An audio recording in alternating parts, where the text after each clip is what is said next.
Welcome in, everyone. I hope you're doing well from wherever you're watching. First and foremost, you are probably noticing that the background I'm sitting in is a little different from usual, and that is because the place I live generally got destroyed and is currently being rebuilt. A bit of a long story.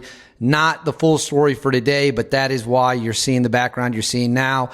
And there's no timetable for me to return to my home, which is obviously not a ton of fun, but we're pushing through.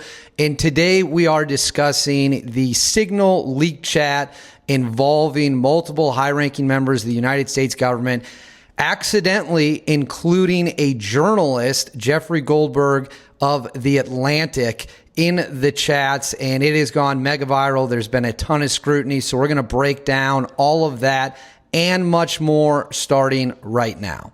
So what are the details that happened with this leaked Signal group chat that included reporter The Atlantic's editor-in-chief, Jeffrey Goldberg?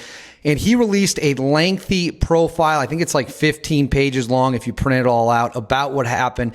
And to make a long story, a very, very long story, relatively short, he was included in a Signal chat that was titled, and I've got it right here in front of me, Houthi PC Small Group. Now, what was this group? This was a group chat that was coordinating with some high-ranking U.S. officials the strikes that the United States carried out in Yemen against the Houthis in an attempt to open up the shipping lanes. The Houthis have been harassing those shipping lanes going back to late 2023 after the attack in Israel. President Joe Biden tried to hit them, didn't really do much, kicked some dust up, kicked some sand up. Earlier in March, President Trump came in and said, no, we're going to go in. We're going to hit these guys as hard as we possibly can, and we are going to reestablish deterrence. That's all fine and dandy. The strikes went off without a hitch. But who was all in this group chat? So this is according to Goldberg, Reuters, other outlets. This is the list of people in the chat, in the Signal chat. For those of you who don't know, Signal is an encrypted messaging app. It's supposedly secure, although there are debates about how secure it might be. This is the list of people in the chat. Vice President J.D. Vance, Secretary of State Marco Rubio, CIA Director John Ratcliffe, DNI Tulsi Gabbard, Treasury Secretary Scott Bessent, White House Chief of Staff Susie Wiles, National Security Councils and other senior National Security Council officials. Joe Kent was also believed to be in the Signal chant. He is Trump's nominee for the National Counterterrorism Center Director, although that appears to be unconfirmed at this time. So what this chat was a variety of government officials discussing whether they should go, what the pros and negatives of going were. J.D. Vance was in the chat pushing back against it. Ultimately, the decision is made that they are going to go, and the entire time, the Atlantic editor-in-chief, to no one's knowledge, no one realizes it, he is sitting in this chat after Waltz added him by accident. He kept his mouth shut. He stayed there and observed as these war plans were being drawn up. Now, there's been some discussion about whether or not the information in the chats was classified.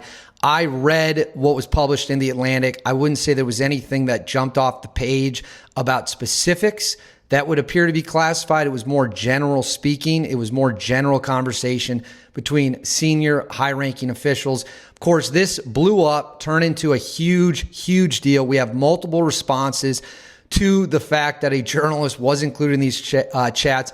Let's start right now with President Donald Trump addressing the Signal chat messages, including a journalist and the leak. Let's roll that tape right now. Your reaction to the story in The Atlantic that said that some of your top cabinet officials and aides had been discussing very sensitive material through Signal and included an Atlantic reporter for that. What is your response to that? I don't know anything about it. I'm not a big fan of The Atlantic. To me, it's a magazine that's going out of business. I think it's not much of a magazine, but I know nothing about it. You're saying that they had what? They were using Signal to coordinate on sensitive materials and having to do with what? Having to do with what? What were they talking about? With the Houthis. The Houthis? You mean the attack on the Houthis? Right. Well, it couldn't have been very effective because the attack was very effective. I can tell you that. I don't know anything about it. You're telling me about it for the first time. Anybody else? Furthermore, President Trump addressed the situation on the morning of March 25th when this is being filmed, speaking to NBC News, saying it was, quote, it was one of Michael being Michael Wall's people on the phone. A staffer had his number on there. He also says Michael is a good man. He stands by him, and that this was the only glitch in 2 months, and it turned out not to be that serious of one. There are some competing narratives over whether or not all the information would be available for public consumption. The White House saying that nothing in it was classified. That appears to be backed up by other government officials. Take that for what it's worth, which would mean any messages the Atlantic says they held back could be released to the public, although it's unclear at the time of this being filmed whether or not that's going to happen. Pete Hegseth, the Secretary of Defense, who was also in the chats, addressed the situation with a bit of an odd response, if we're being honest, more or less trying to imply that it could all be fake and that the Atlantic editor-in-chief has a long history of saying things that are untrue, despite the fact the government's already confirmed the existence of these messages. Let's roll the tape of Pete Hegseth, and then we're going to get into much more. You're talking about a deceitful and highly discredited so-called journalist who's made a profession of peddling hoaxes time and time again, to include the hoaxes of Russia, or the fine people on both sides hoax, or suckers and losers hoax. So this is the guy that peddles in garbage. So what does this all mean? Well, it means a couple things. Number one, it means U.S. government officials are using Signal to communicate with each other, which I must admit is a little bit odd because, as everyone watching this probably already knows, the United States government, our military, the security state, they have apps, they have communications channels, they have skiffs.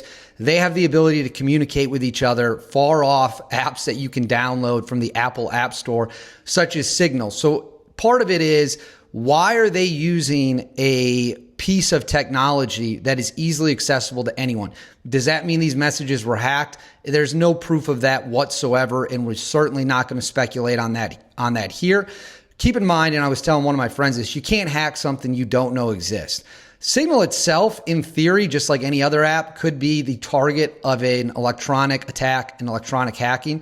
But if you don't even know the chat exists, the odds that you're going to be able to go in there and hack it seem relatively low. But the bigger problem here is, how did Mike Waltz not know that a journalist had been included in the chat coordinating and discussing the strikes against Yemen?